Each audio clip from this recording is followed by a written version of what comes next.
Hi guys, welcome back to my channel. So today is day 2 of 12 days of Christmas DIYs. Today what I did was made these wooden Christmas door tags. I'm also going to put a Thanksgiving design on one side and a Christmas design on the other side. That way they're reversible. You can use them either for Thanksgiving or Christmas.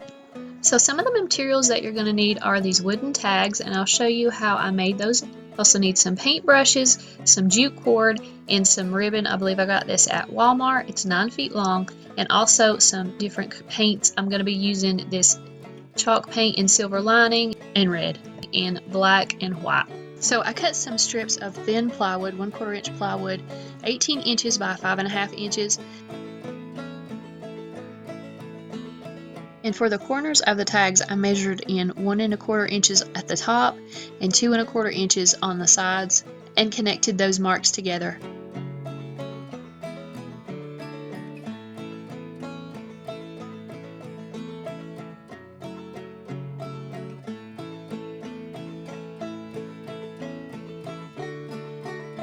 I measured down 1.5 inches from the top, and then I just marked the center of the board to drill a hole that I'm going to use to hang the tags.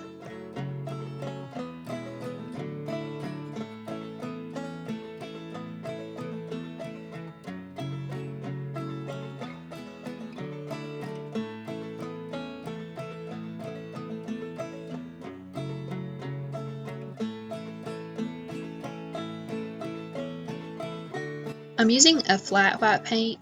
I was out of chalk paint, so I did add some plaster of Paris to this paint, and it did give it just a little bit more of a chalky finish.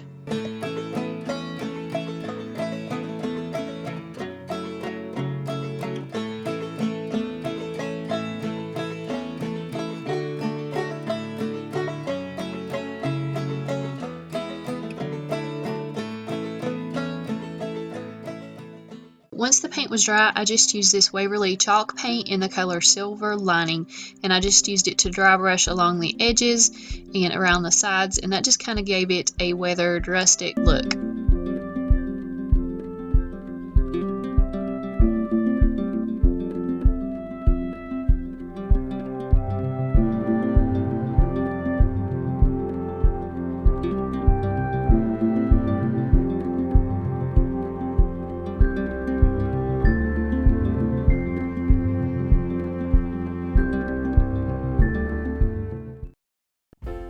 I did this design in Inkscape, and I think I have a video that showing how I do all of my designs in Inkscape.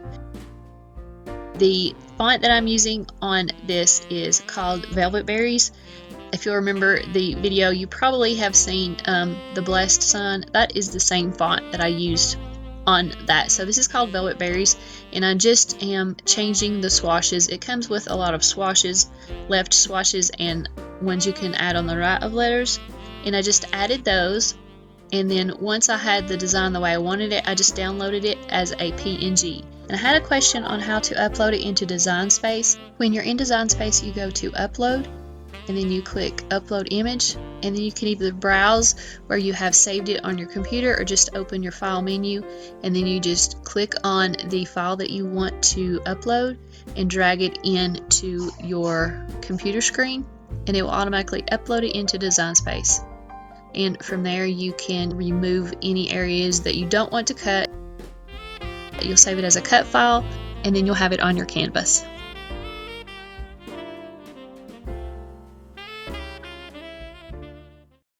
I'm using the brown contact paper. I believe I got this brand at Dollar General. I'm going to do a stencil video, as I said in my last video, on everything I use for stencils, but today I'm mainly using the brown contact paper. I did have a scrap piece of vinyl that I used for stencil, but as far as cost, I would prefer to use this.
So once the first side was done, I just flipped it over and I stenciled the second side using Liquitex paint in the color burgundy.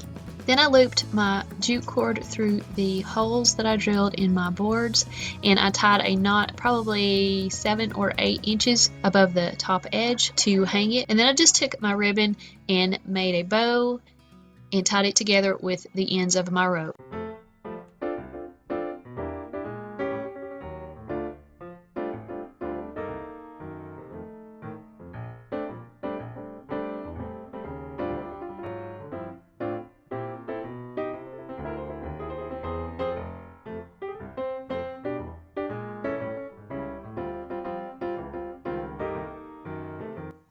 Thank you guys so much again for watching these videos. I hope you enjoyed this one. I hope you are ready for some Christmas DIYs because I will be posting another video on Monday. So I'll see you guys in the next one.